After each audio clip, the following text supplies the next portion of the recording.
500 টাকা 1000 টাকা যারা মানুষের ঘরে খায়া লিল্লা খায়া যারা বড় হইয়া বড় বড় কথা বলে, এদের কোনো সেন্স কাজ করে বলে আমি মনে করি না। যাদেরকে 500 টাকার জায়গায় 1000 টাকা দিলে ওয়াজের বা মুনাজাতের ভাষা পরিবর্তন হয়ে যায়। এরা হইল মোল্লা মুন্সি।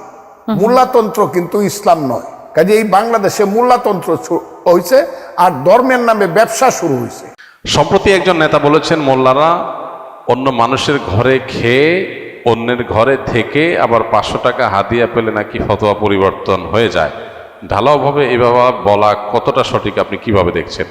প্রথম কথা হলো, হুজুররা অনেকেই মানুষের দান খয়রাত হাদিয়া তোহফা এগুলো দিয়ে চলে। দান খয়রাত এদেশে কেউ জোর করে আদায় করে না, এটা খুশি হয়ে মানুষ দেয়। হুজুরে একবেলা খাওয়াইলো বা 3 বেলা খাওয়াইলো, হাদিয়া দিল, তোহফা দিল, এগুলো কি হুজুররা চাঁদাবাজি করে আদায় করে? কিন্তু যেসব নেতারা এই কথাগুলো বলে, ওনারা তো মানুষের কাছ থেকে চাঁদাবাজি করে টাকা নেয়।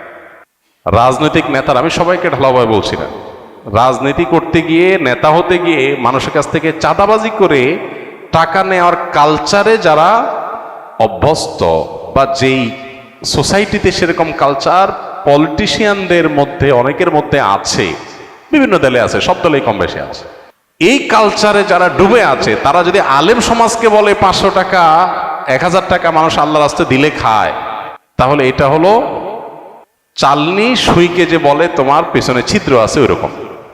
একটা হলো মানুষ খুশি হয়ে দিচ্ছে, আরেকটা হলো আপনি জবরদস্তি আদায় করতেছেন।